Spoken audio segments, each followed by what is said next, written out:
राजपूत समाज इस भाजपा सरकार को पाड़ के फेंकेगा और जो 19 जुलाई का दिन है उसको काले दिवस के रूप में मनाएगा और अन्न का त्याग करके मनाएगा। लोकतंत्र की जो इस सरकार ने हत्या की है 19 जुलाई के दिन राजपूत समाज में 2023 के अंदर लाठीचार्ज करके राजपूत समाज इस बात का बदला लेगा। ये राजपूत समाज चेतावनी देता है सरकार को कि सरकार जल्दी से सबक ले, नहीं सरकार को अंजाम भुगतने के लिए दोबारा फिर तैयार रहना पड़ेगा। दोस्तों, आज हम आपको जिस शख्सियत से मिलाने जा रहे हैं ये लगातार स्वाभिमान संघर्ष समिति के सदस्य हैं। हमारे साथ है विनोद राणा जी, जो कि थंबड़ यमुनानगर से हैं। सर, सबसे पहले स्वागत है। किन विषयों को लेकर आज हम बातचीत करने जा रहे हैं, क्या कुछ कार्य है? लगातार आप लंबे समय से संघर्ष कर रहे हैं और ख़ास बात ये है कि चुनावों के अंदर खास तौर पे जो राजपूत और क्षत्रिय समाज है उनका एक विरोध देखा गया था। अब विधानसभा चुनाव सिर पर खड़े हैं, क्या रणनीति बन रही है? राजपूत समाज व क्षत्रिय समाज किस तरफ है? आप क्या कुछ कहना चाहेंगे? आप लगातार विरोध कर रहे हैं इस सरकार का, क्या कुछ कहेंगे सर? जी नमस्कार जी। देखिए, राजपूत समाज वैसे तो कभी भी आंदोलन करने की कोई ज़रूरत नहीं पड़ी, क्योंकि राजपूत समाज ने इस देश को बहुत कुछ दिया है और सदियों से ही राजपूत समाज अपने भारत देश में बहुत अच्छे अच्छे कार्य इस में रहे हैं, बड़े वीर योद्धा हमारे समाज से रहे हैं। लेकिन राजपूत समाज पिछले कुछ समय से कुछ राजनीतिक बातों का शिकार हुआ है, जिस शिकार का कारण ये सरकार हरियाणा की रही है, पूरे भारत की रही है। इन्होंने हमारे साथ कुछ ऐसी बातें की हैं जिसको राजपूत समाज को आंदोलन करना पड़ा। राजपूत समाज के जो इतिहास है उसके साथ बार बार छेड़छाड़ होती है, उसी चीज़ को लेकर राजपूत समाज आज आंदोलन करता रहता है। अच्छा, लोकसभा चुनावों में बहुत जबरदस्त विरोध था और जिसका मैं कह रहा हूँ जी फलस्वरूप यही है, 5 सीटें जो हारी है हरियाणा के अंदर, वो कहीं ना कहीं विरोध के कारण है। तो अब विधानसभा चुनाव भी सिर पे है, सरकार क्या अभी भी कुछ सुध ले रही है कि नहीं ले रही? देखिए, 5 सीटें आप हरियाणा की बात कर रहे हैं, लेकिन हम हरियाणा नहीं, हमारे साथ पूरे भारत का राजपूत समाज इस मुद्दे पे एक है। अगर आप पश्चिमी उत्तर प्रदेश या उत्तर प्रदेश की बात करोगे तो उत्तर प्रदेश में भी राजपूत समाज ने बहुत बड़ी वोट से चोट दी है भाजपा सरकार को, क्योंकि भाजपा सरकार का जो मूल वोटर रहा है वो राजपूत समाज रहा है। राजपूत समाज ने भाजपा को अपने खून से सींचा है।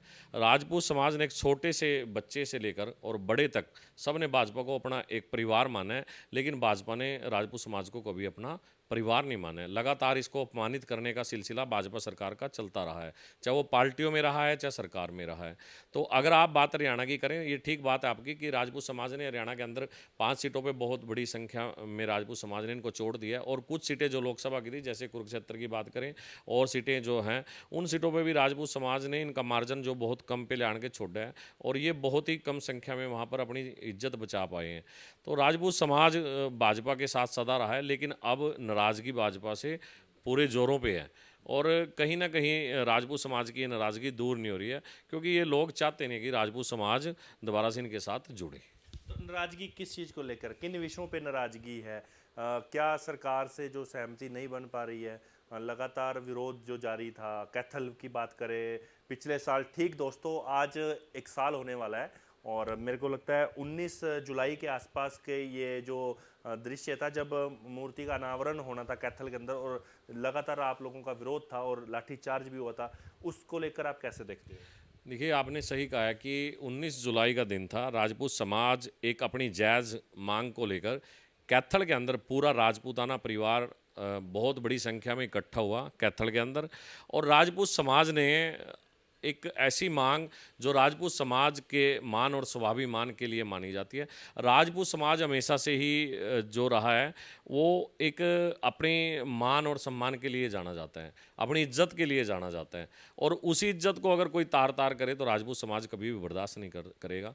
राजपूत समाज के लोगों ने पिछले साल 19 जुलाई को कैथल के अंदर एक मांग को जो अपने समाज की थी उसको लेकर एक प्रदर्शन बिल्कुल शांति प्रिय तरीके से कर रहा था, और जो सरकार राजपूत समाज अपने कंधों पर बैठाकर दिल्ली और चंडीगढ़ की सतह में बैठाया था, उसी सरकार ने राजपूत समाज के ऊपर बिल्कुल जो शांति प्रिय तरीके से था लाठी चार्ज करने का काम किया। जो सरकार में और पार्टी के पदों पर बैठे जो लोग, उन्होंने बरसाने का काम किया, जैसे कि वहाँ का जिला अध्यक्ष अशोक गुज्जर था, और वहाँ के जो स्थानीय विधायक थे लीलाराम गुज्जर और कंवरपाल गुज्जर, इन सब लोगों ने एक षड्यंत्र के तहत राजपूत समाज के ऊपर लाठी बरसाने का काम वो किया था।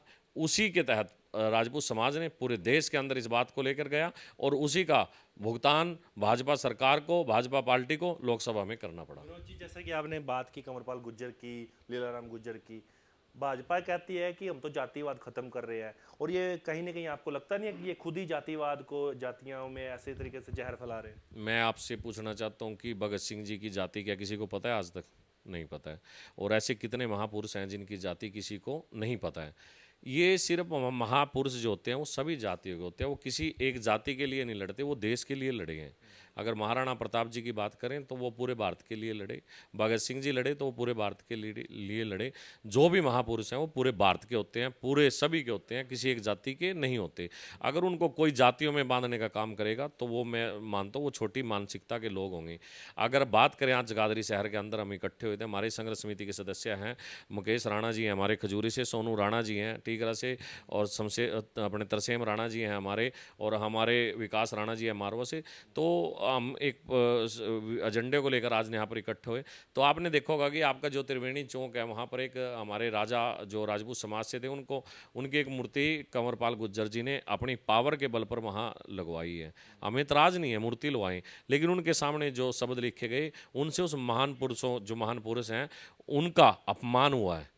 क्योंकि उनके सामने उनकी जाति, जो जाति के नहीं भी थे, उस जाति का जिक्र उनके आगे किया गया, उनके शब्द उनके सामने लगाकर किया गया है। तो ये किसने किया? ये इस हरियाणा सरकार में जो मंत्री हैं उन्होंने तो किया। ये छोटी सोच का परिचय किसने दिया? ये छोटी सोच का परिचय कंवरपाल गुर्जर जी ने दिया। अगर कंवरपाल गुर्जर जी ये कहते भी हम सभी जातियों को साथ लेकर चलते हैं, तो कंवरपाल गुर्जर जी को कहना चाहिए था अपने समाज के सभी लोगों को, जो पावर के बल पे उन्होंने किया, कि ये जो राजा मीर बोध जी हैं, आप इनके सामने सम्राट लिखो, आप इनके सामने हिंदू लिखो, लेकिन आप जाति ना लिखो। तो कौन बांटने का काम कर रहे हैं? कंवरपाल गुर्जर जी बांटने का काम कर रहे हैं, इन्हीं के नेता कर रहे हैं। पूरी भाजपा कर रही है, पूरे भाजपा करते हैं। पहले 35-1 का नारा, कभी हिंदू और मुस्लिम का नारा, आज भाइयों भाइयों को लड़ाने का काम कर रहे हैं। तो ये सारी नीति भाजपा में बैठे लोग। खामियाजा विधानसभा चुनाव में देखने को मिलेगा फिर से इनको? नहीं, क्या लोकसभा में नहीं मिला है? जो 400 पार के प्रमाण पत्र इन्होंने दिल्ली छपवा के पहले में ही रख लिया था।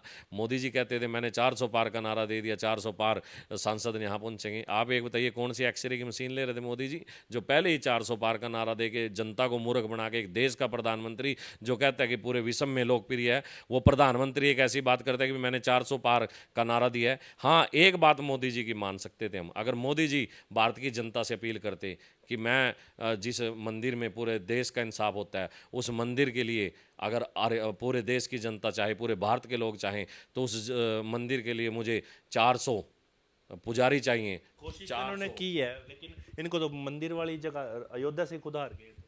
नहीं, वो तो सारी जगह से आ रहे हैं। अगर क्या जनता देख नहीं रही है? जनता सब देखती है। क्यों राया? ये खाली राजपूत समाज ने नहीं राया, सभी वर्गों ने मिलकर इनको सपाया किया है। राजपूत समाज ने एक नारा दिया था, और वो श्री रामचंद्र जी के वंशज राजपूत समाज हैं, उन्होंने कहा था भी रघुकुल रीत सदा चली आई, प्राण जाए पर वचन न जाए। उसी के तहत पूरे हिंदुस्तान के राजपूत समाज ने एक मत होकर इनको हराया है। और आगे भी अगर विधानसभा की बात करें तो विधानसभा की भी पूरी प्लानिंग हमारी तैयार है। मतलब ये खुली खुली चेतावनी है आने वाले विधानसभा चुनावों को लेकर कि राजपूत समाज फिर से बहिष्कार के लिए तैयार खड़ा है। 11 अगस्त को हमने एक बैठक अपनी जगाधरी के अंदर रखी है। इसी बात की चर्चा होगी 11 अगस्त को, और इसी बात की चर्चा होगी कि राजपूत समाज पूरी 90 विधानसभा में किस प्रकार से पहुंचेगा। और हमारा मेन उद्देश्य है हर वोट हर घर, हर वोट हर घर तक हम अपने राजपूत समाज के बीच में पहुंचेंगे। हमारी संघर्ष समितियां और राजपूत समाज के जो क्रांतिकारी योद्धा हैं, जिनके दम पे ये सारा आंदोलन चला हुआ है। संघर्ष समिति तो मैंने पहले भी कहा है, मैं आज दोबारा फिर दोहरा रहा हूँ, संघर्ष समिति एक मैनेजमेंट कमेटी है। संघर्ष समिति तो राजपूत समाज की एक डाकिया है। डाक लेके इन लोगों के बीच में जाना पड़ेगा। जैसे आज हम जगाधरी में आए हैं, तो जगाधरी की हम चर्चा करेंगे, तो जगाधरी में हम किस प्रकार, जगाधरी विधानसभा में हमारे कितनी वोट हैं, कितने हमारे लोग हैं, उन सब तक हम पहुंचेंगे। और यहाँ की एक टीम गठित करेंगे, वो टीम घर घर तक जाएगी और बताएगी कि इस प्रकार से आपके जो महापुरुष थे उनका अपमान हो रहा है। आप अपमान का बदला एक वोट से ले सकते हो, वही वोट का बदला हम विधानसभा में भाजपा को दिखा के मानेंगे। अगर बात करें सरकार और प्रशासन की, क्या कुछ मैसेज देना चाहेंगे कि हो सकता है कोई बीच का रास्ता या कोई आपसी सहमति जताई जा सकती है? देखो, 1 साल हो गया है, राजपूत समाज आज तक शांति प्रिय प्रदर्शन कर रहा है। राजपूत समाज ने इतना बड़ा आंदोलन कर लिया, लेकिन आप यकीन मानना, राजपूत समाज ने एक पैसे का भी, एक नए पैसे का भी कहीं पर किसी प्रकार का किसी का नुकसान नहीं किया। आप यकीन मानना, कैथल के अंदर राजपूत समाज ने इतना बड़ा महाकुंभ किया, जहां लाखों की संख्या में लोग इकट्ठा हुए और एक बहुत बड़ी यात्रा भी निकाल ली थी 18 अक्टूबर को, लेकिन किसी का एक पैसे का भी नुकसान नहीं हुआ। और उसी राजपूत समाज ने नौता के अंदर लाखों लाखों की संख्या में इकट्ठा हुआ, लेकिन किसी का एक पैसे का नुकसान नहीं है। किसी को भी नुकसान पहुंचाने की कभी मन में भी नहीं सोच सकता। राजपूत समाज स्वाभिमानी समाज है और सभी वर्गों को अपने साथ लेकर चलने वाला समाज है। और ये लोग बार बार राजपूत समाज से बातचीत करने के बहाने उसको अपमानित करते हैं, और इनके साथ जो सत्ता में बैठे लोग हमारे समाज से हैं, वो चंद लोग हैं, 2 4 5 मैं कह सकता हूँ, वही लोगों को ये बार बार बुलाते हैं और राजपूत समाज को नीचा दिखाने का काम वो हमारे भाई करते हैं। मैं उनसे भी बार बार निवेदन कर रहा हूँ, मैंने पहले भी कहा है कि वो भी सबक लें, और जो समाज के साथ चलेगा, समाज उसके साथ चलेगा।